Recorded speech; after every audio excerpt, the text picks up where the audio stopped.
Hello everyone, I'm Paul and today we're solving problem 3354. Make array elements equal to 0. This is easy, so next I will show you my thought process and efficient solution. You can read this if you want, but basically we are given an array with zeros and positive integers. So let's say we're given this. And our job is to transform this into an array with all zeros. And the process to do this is the following. We need to pick 0. Let's say we pick this one, and we need to move left or right. Let's say we start with left. So from here we go to the first number that's not 0, meaning this one. And whenever we find a number that's greater than 0, we need to subtract 1 from here. Now this is 1, and change direction. So now we are here again. This is a 0, so we continue. Now here we subtract 1, this is 1, and change direction again. Next here we are at 0, here we have a 1, so now this is 0, we change direction.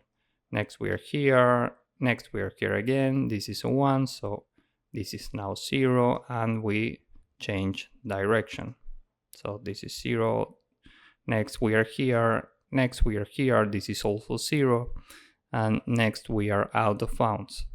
So, given that now we are out of range, this process ends. And given that every element in the array is now 0, we have one valid selection. We need to return the number of possible valid selections. So, at this point, we can add 1 to the result. So, the result is now 1. Remember, first we picked this 0 and left direction. Now we are picking this 0 and right direction. So next we are here, and this number is not 0, so we replace this with 1 and change direction. Next this is 0 and we are here. This is not 0, so this is now 1 and we change direction. Next we are here, this is 0, next here we have a 1, so this is now 0, we change direction. Here we have a 0, here we have a 1, so this is now 0, we change direction. So now we are here, this is 0, this is 0, this is 0, and now we are out of bounds. This array has only zeros, so we can add 1 more to the result. This is now 2. And here we have another 0, so we could do the same. If we pick right first, next we are out of bounds, and this array has numbers that are different from 0, so this is not valid. If we pick left, next we are here, this is 2, so we can change this to 1, change direction. Next we are here again, this is 0, and now we are out of bounds. And this array has elements that are different from 0, so this is also not valid. So for this input, we only have 2 valid selections, okay? Now there are basically 2 ways to solve this. You can run this entire simulation, and it should work because the constraints are low, or you can go with the efficient solution, which is we can have a prefix sum. And in case you know what a prefix sum, it's an array where each element corresponds to the sum for every element in the original array up to the corresponding index. First we are at index 0, so we have a 2. Next we are at index 1, so we do 0 plus 2, and this is 2. Next we have another 2, so we do 2 plus the accumulated sum up to the previous index, meaning 2. 2 plus 2 is 4. Next we have a 0, and 0 plus 4 is 4. And we will also have a suffix sum, which is exactly the same, but we are starting from the last index. First we have a 0, next we have a 2, so we do 2 plus 0, and this is 2. Next we have a 0, 0 plus 2 is 2. Next we have a 2, and 2 plus 2 is 4. And the main observation here is the following. If we take this 0, for example, we can try 2 scenarios. We start with left or with right. And the only information that we care about here is what's the sum of every element to the left, meaning the sum of this, and the same for the elements to the right. Here the sum is 2, and here the sum is also 2. What this means is the following. If we start with left, for example, we reach this point, we reach some element in the left, in this case we only have 1, and we bounce back, this is now 1, and next we reach some element in the right, and we subtract 1, we bounce back, then we reach some element in the left again, this is now 0, we bounce back, and now we reach some element in the right, this is now 0, we bounce back, and now every element in the array is 0. So if these two sums are equal, we know that we have a valid array if we start moving left, and we have another valid array if we start moving right. So whenever these two are equal, we can add 2 to the result. So the result right now is 2. Now let's say for a moment that this is the original array. Here we have a 0, and the sum for every element to the left is 2. The sum for every element in the right is 1. So here if we start moving right, first this is 0, next this is 1, and now we are out of bounds. So it's not a valid array.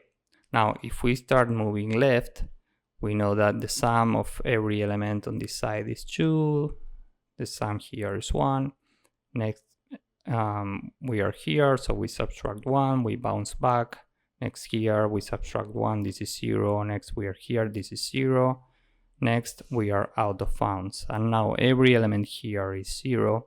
So if we start moving left, we have a valid result. So if the difference here is 1, this means that we have one valid result. So whenever we find this, we can add 1 to the result instead of 2. Now let's say we have this, we start from 0, first we move right, and the sum for every element in these two sides, well, here it's 3, here it's 1, and first here this is 0, next here this is 2, next we move right again, and we are out of bounds.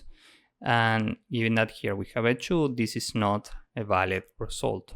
Now if we start with left, first we are here, this is 2, next we're here, this is 0, next here this is 1.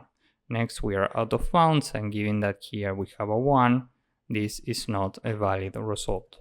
So when the difference between left and right is greater than 1, we don't have any valid result. And that's why we have these two arrays, prefix sum and suffix sum. Because when we are here, we want to know what's the sum for every element to the left in big O of 1 time complexity. And we have the sum for every element to the left of this element here, okay? Or here, but given that this is 0, the sum here is 2, which is exactly the same. So we know that the sum here for every element to the left is 2. And similarly, if we want to get the sum for every element to the right, we go to the suffix sum at the current index. We are at index 1, so we go here, and we know this is 2. Well, actually the sum of all of this is 2, but given that this is 0, this and this is exactly the same, okay? So we know that this is 2. And given that this is equal to this, remember this is the first scenario, so that's why we add 2 to the result. Here we have another 0. We know that the sum for every element to the left is 4, and the sum for every element to the right is 0. And given that the difference here is greater than 1, we can't add anything to the result. So for this input, the result is 2. Now let's say we have this test case. This is a 1, and we are building the corresponding prefix and suffix sums. And first we are here, this is not 0, so we continue. Next we are here. Given that this is 0, we go to our prefix sum. We take the sum for every element in this left side, which is 2. the sum for every element in the right side, which is 1, and given that the difference between these two is 1, we can add one valid array, one valid result to the result. So this is 1. Next we are here, this is not 0, so we continue. Next we are here, and this is 0. The sum for every element to the left is 3, the sum for every element to the right is 0.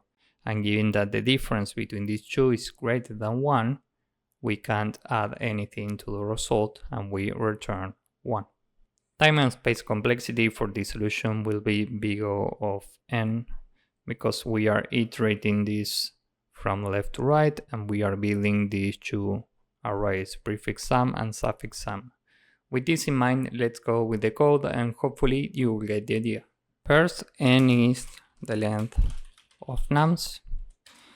Prefix sum is an array, and we will say that every element is num0 times n, and suffix sum is the same, and we will say that every element is nums minus 1. And now for I in range from 1 to n, prefix sum at I is prefix at I minus 1 plus nums I. And we are doing basically the same for suffix sum. So for I in range, we are going in reverse from n minus 2 to minus 1 in steps of minus 1. Suffix at I is suffix at I plus 1 plus nums I. And now with this we can say result is 0, and for I in range n, if the current number is 0, now we are checking if prefix I is equal to suffix I, result plus equal 2, we have two valid scenarios in this case.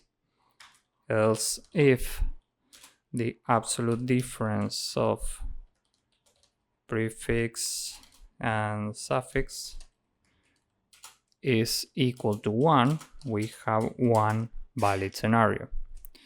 And finally we can return result.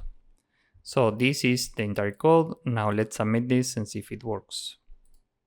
As you can see, this works and it's very efficient. So if you found this useful, please drop a like, subscribe, and see you in the next one. Bye bye.